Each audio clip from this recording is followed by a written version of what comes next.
banning smartphones, though, is that realistic, do you think? Has he got a point? It's a really good idea. I don't see why schools don't have great big bins just inside the main entrance and all gadgets are removed from children while they're in school. I can't see...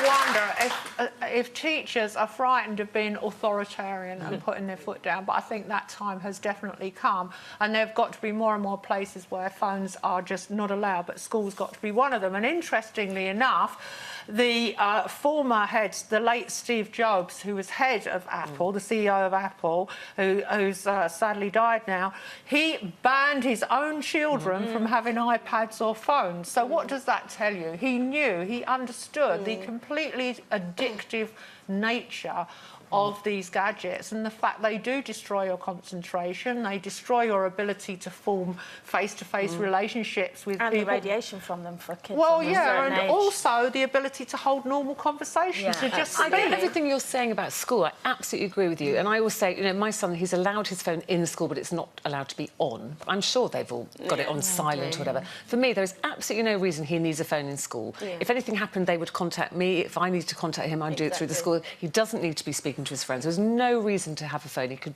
leave that at the door. I agree with you.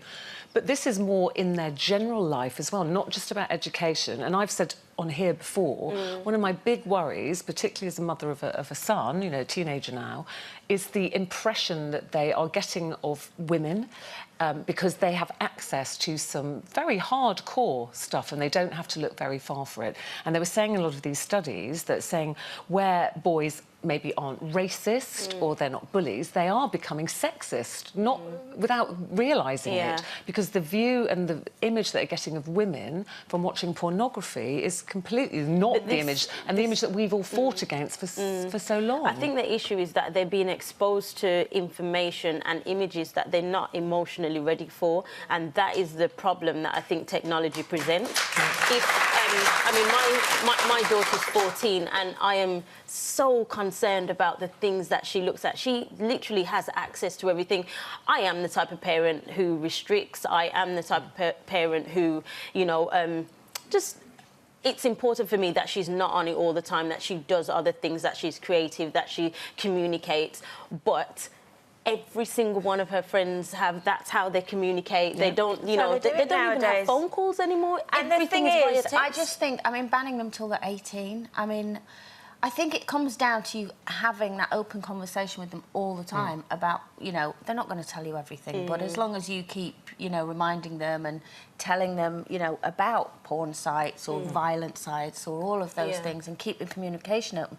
Because, let's be honest, has your daughter or your son, because I know it's happened with Kira, all of a sudden they've gone out and their phone's run out. Are you not an absolute... I'm at home like, where is she? So for me, it's also, as well as the downside, I quite like the fact But now don't you that, think? You know, Don't you think it is? I mean, I understand that banning might not be something that everyone's for, but in the same way that smoking, alcohol, and sex is restricted until a certain age, until you're emotionally ready, I don't think it's a bad idea. Do you? I think, yeah, and the really insidious thing is that all phone companies are now targeting their adverts at very, very small children.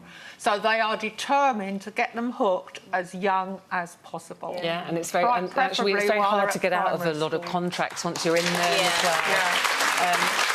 And obviously, it must just clarify, you know, there is debate about phones causing radiation. Not everybody agrees with that. It's something that we've talked about on here before, so there's no actual evidence of that yet. But I think they were saying here, you know, that it's hard for parents to stop them having their social life with the phone as well, without all this aside to kids. That's, like you said, their way of communicating. Say no. Just say no. Just You're says not no, allowed. says Jamelia. Yeah, put me on the phone. Did you see this one today? I love this. But yeah, I totally agree. You're just one of them. Ooh! Which I find patronising to start off with. I think it's empowering. I think it's inspiring. It's just part of every day. We've got loads there. That's a good show. That's a good show. The discussion starts here. Loose Women, weekdays at 12:30.